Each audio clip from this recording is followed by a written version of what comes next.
वास्तविक संख्या। इसमें से टोटल कितने मार्क्स का क्वेश्चन आता है जो आप लोगों को पता है? इस चैप्टर से लगभग 10 से 15 मार्क्स का क्वेश्चन बनता है। इस चैप्टर अगर कवर कर लेगा तो मतलब 10 से 15 मार्क्स का मतलब कंप्लीट हो जाएगा मैथ में। और इसमें मतलब किस टाइप का क्वेश्चन बनता है ये भी देखना ज़रूरी है। इस चैप्टर से ऑब्जेक्टिव बनता है, शॉर्ट क्वेश्चन बनता है, मगर लॉन्ग क्वेश्चन नहीं बनता है। ये बात को ध्यान में रखना है।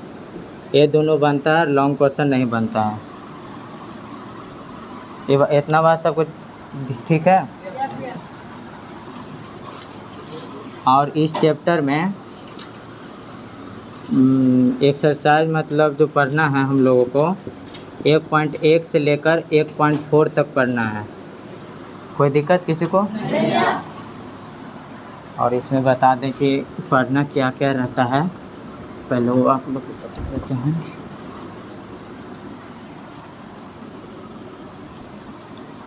ऐसे देख लेते हैं नोट्स।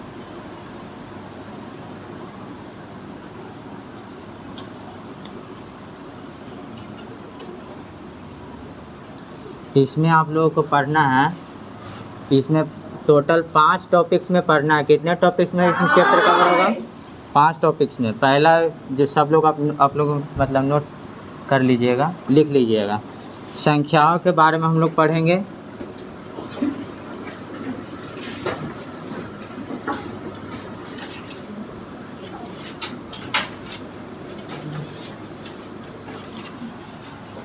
दूसरा ध्यान दीजिएगा, यूक्लिड विभाजन के बारे में पढ़ेंगे।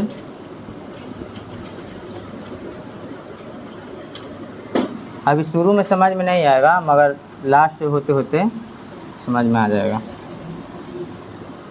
यूक्लिड विभाजन,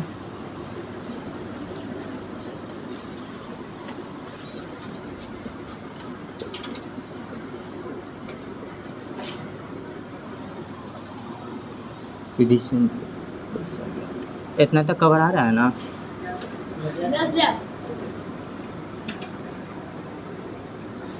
मासा ज्ञात करें।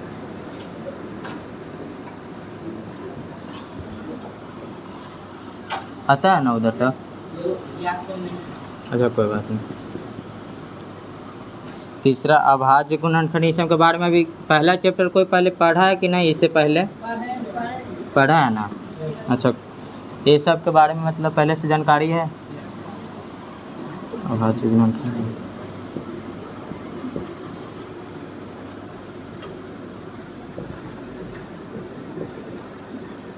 विधि से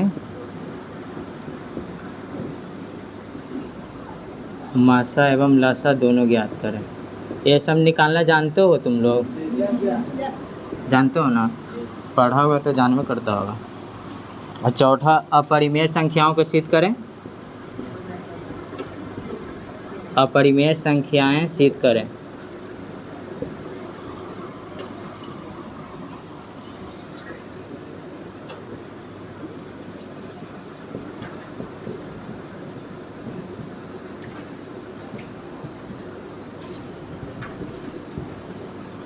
दिख रहा है ना सबको? परिमेय संख्या शांत है या अशांत, ये सब जानते हो? शांत क्या होता है, अशांत क्या है? मात्र इतने टॉपिक्स में है, मात्र 5 टॉपिक्स पढ़कर मतलब 10 से 15 मार्क्स कवर हो जाएगा। क्योंकि एग्ज़ाम में मतलब दुगना प्रश्न आता है, यानी जहाँ मतलब 200 नंबर का मतलब टोटल एग्ज़ाम होता है जिसमें बनाना 100 ही नंबर का है, तो दुगना प्रश्न यानी 10 से 15 मिनिमम आ जाता है। ज़्यादा से ज़्यादा 18 मार्क्स का ही भी क्वेश्चन आ जाता है। समझा? इतना सब लोग नोट कर लिया? क्लिक कर दे। आज हम लोग मतलब संख्याओं के बारे में हम स्टार्ट करते हैं बेसिक से। आज हम लोग बेसिक ही सिर्फ पढ़ेंगे। मतलब बेसिक हम लोग का बढ़ियार हो जाएगा तो मतलब कवर हो जाएगा। मतलब चैप्टर 5 टॉपिक्स बढ़ियार कर लिया तो चैप्टर कंप्लीट हो गया। मतलब ये 5 टॉपिक से बाहर एक तोरा एग्ज़ाम में मतलब क्वेश्चन नहीं आएगा। ठीक है, बेसिक के बारे में बात करते हैं। दुनिया में कुल कितने अंक हैं, कोई बता सकता है? नहीं, 10 अंक बोले, संख्या ना। 0 1 2 3 4 5 6 7 8 9, मात्र इतना ही अंक है। इतना ही अंक से मिलकर अंकों का मतलब मिलकर संख्या बनता है। संख्या का निर्माण किससे होता है? अंकों से मिलकर। जैसे कि कोई भी संख्या बोलो, 100 इसी में से है ना।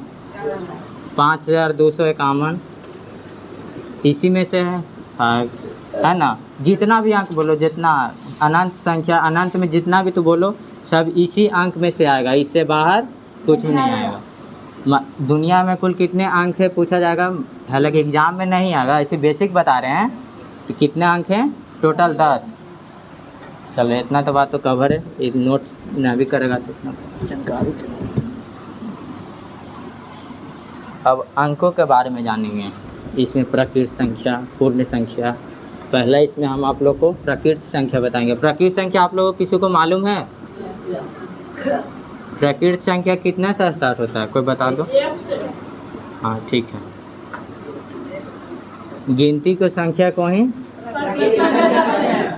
हाँ सही है, गिनती संख्या को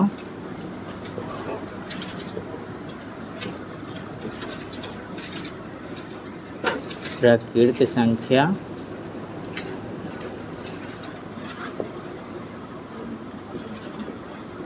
कहते हैं। ठीक है, कोई भी मतलब देखता होगा जो पढ़ा रहे या अनपढ़ रहे, कोई भी गिनती करता है कितना से करता है?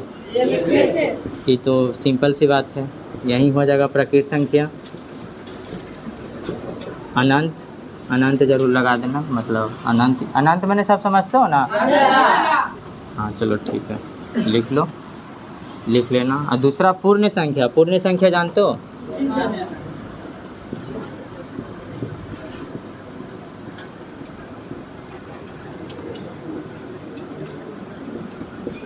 पूर्ण संख्या में क्या होता है बताओ?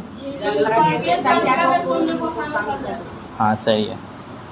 ये मतलब एग्ज़ाम में परिभाषा नहीं देगा, मतलब तुम आप जैसे तुम लोग को याद हो गए, खाली मन में याद रखना। फिर भी मतलब परिभाषा जैसे बना लो, इसे मतलब परिभाषा एग्ज़ाम में लिखा रहता है, परीक्षार्थी यथार्थ अपने शब्दों में ही उत्तर दें, यानी अपने शब्दों में ही उत्तर देना है, इससे ज़्यादा नहीं। जैसे तो आवे टूटी फूटी जो भी भाषा में, मगर एग्ज़ाम में नहीं आता। जैसे आप लोग को याद होवे वैसे याद कर लेना।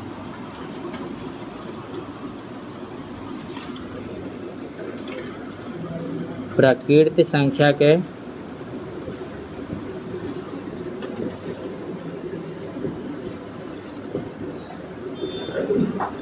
परिवार में शून्य शामिल होना शामिल हो जाता है तो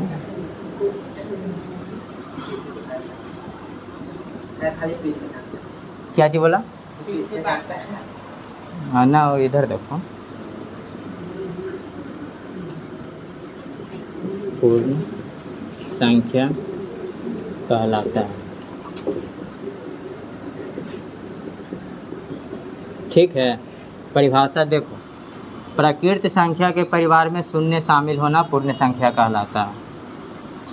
प्रकृत संख्या इसमें शून्य शामिल हो जाएगा, पूर्ण संख्या हो गया। समझ गया? परिभाषा अपने शब्द में बनाना। जैसे कि मान लो कि हम लिखाएं, तुम्हें याद नहीं है, तुम्हें पहले से कुछ और याद है तो भी चलेगा, एग्ज़ाम में ये सब नहीं आएगा। हाँ मगर इसमें एक बात छूट गया, सब अगर तुम्हें एग्ज़ाम में पूछे सबसे छोटी प्रकृत संख्या कौन है? एक। हाँ सही बोला, सबसे छोटा प्रकृत संख्या 1, और सबसे बड़ी प्रकृत संख्या अनंत। सबसे छोटी आ सकता है एग्ज़ाम में, इसका मतलब चांस है कि आ भी सके, ना भी आ सकता है, कोई बड़ा बात नहीं है। इसमें हम लोग लिख लेंगे 0 1 2 3 4 5 डॉट डॉट डैश।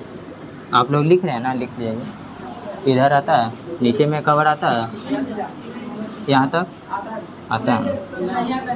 अच्छा रहने दे, लिखो लिखो, बंद कर दो।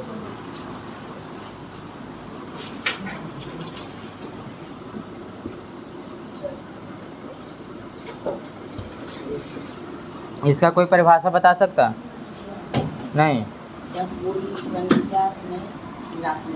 हाँ सही है, बोलो। देख के मतलब जैसे बोले, मतलब दिमाग में बैठ जाना चाहिए बस। अपना अनुसार भी मतलब परिभाषा किसी तरह से बना लेना चाहिए। जब पूर्ण संख्या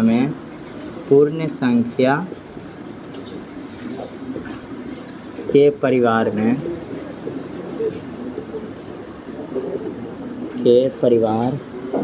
में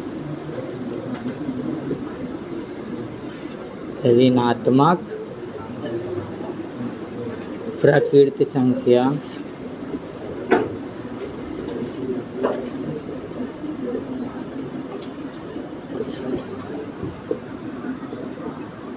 जोड़ दें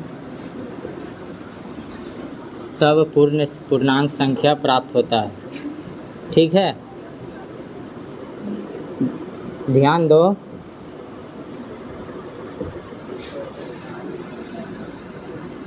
प्राप्त होता है,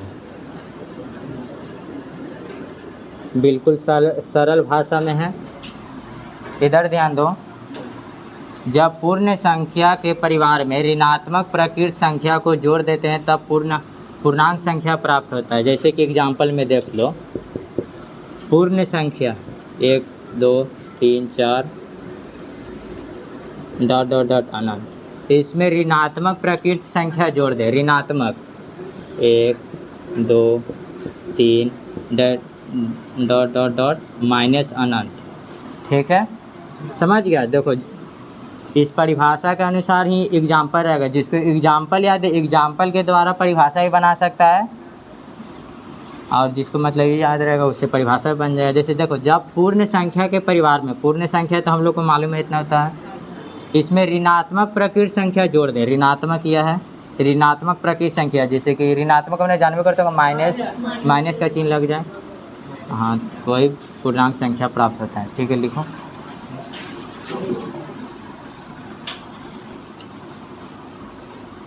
पहला क्वेश्चन है, सभी प्रकृत संख्या पूर्णांक संख्या है या नहीं? नहीं है। अच्छा रुको बताते हैं। दूसरा क्वेश्चन, सभी पूर्ण संख्या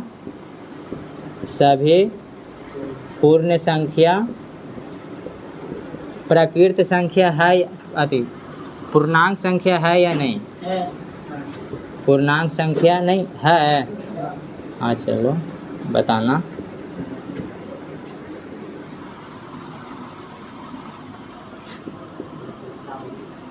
सभी पूर्णांक संख्या पूर्ण संख्या है। सभी पूर्णांक संख्या पूर्ण या प्रकृत संख्या है या नहीं? पूर्ण या प्रकृत, ये बात को ध्यान में रखना, ये एग्जाम में आएगा। इससे पहले बताएं जो एग्जाम में नहीं आएगा, मगर यहाँ से हूबहू आएगा। रुक जा तो, हेलो।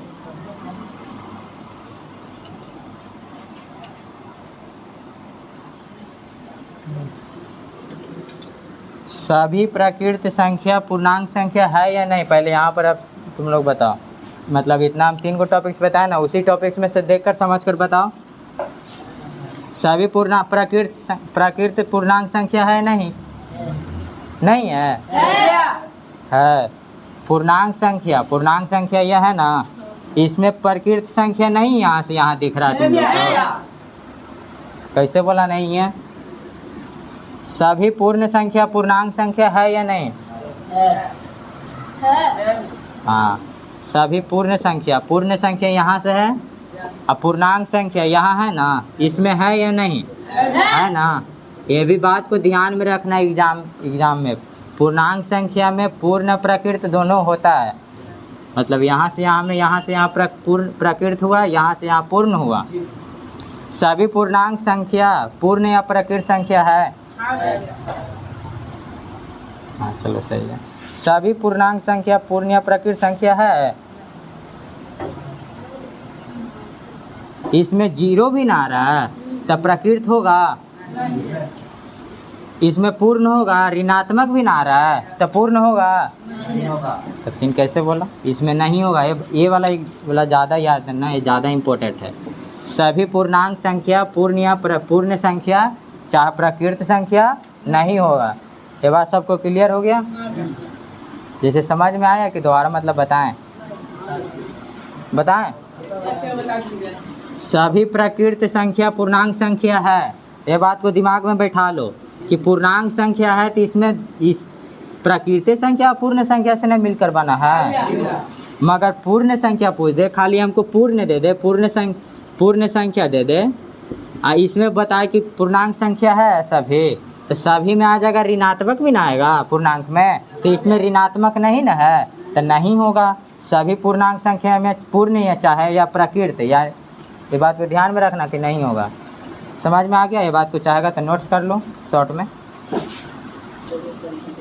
चौथा है सम संख्या। ठीक है, सम संख्या की परिभाषा जानते हो? तो उसे सम संख्या कहते हैं। सही है। जैसे जो संख्या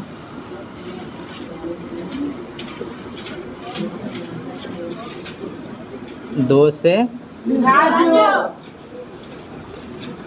विभाज्य हो वो सम संख्या कहलाता है। जो दो से विभाज्य हो वो सम संख्या कहलाता है। मतलब परिभाषा में नहीं आएगा, मतलब एग्ज़ाम में नहीं आएगा। एग्ज़ाम में मतलब देगा कि सम संख्या कौन है, पहचानना रहेगा। ढेर सारा नंबर है जो यूक्लिड ब्याज ये सब है ना, इसमें पहचानना रहेगा। इसमें 2 4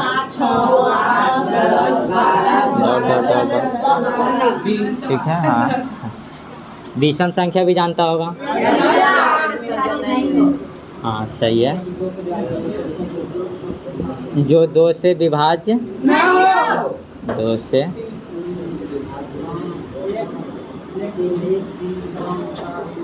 विभाज्य नहीं हो। इसमें क्या चीज होगा? 1 3 5 सबको दिख रहा है ना क्लियर? देखने में कोई दिक्कत ना है? चलो ठीक है, इतना तो सबको आता, उतार लो।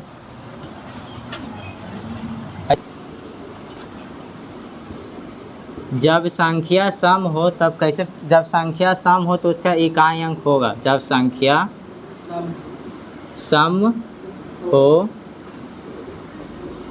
तो इकाई अंक होगा। इकाई अंक होगा।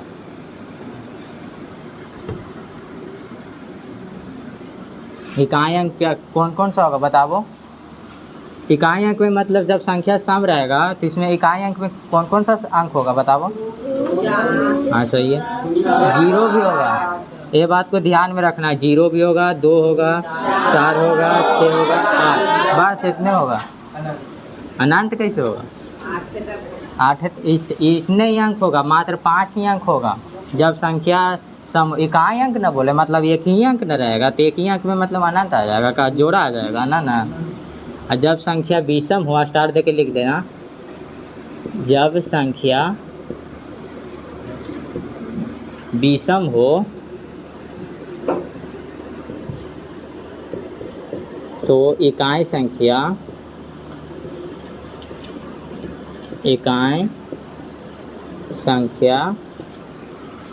होगा।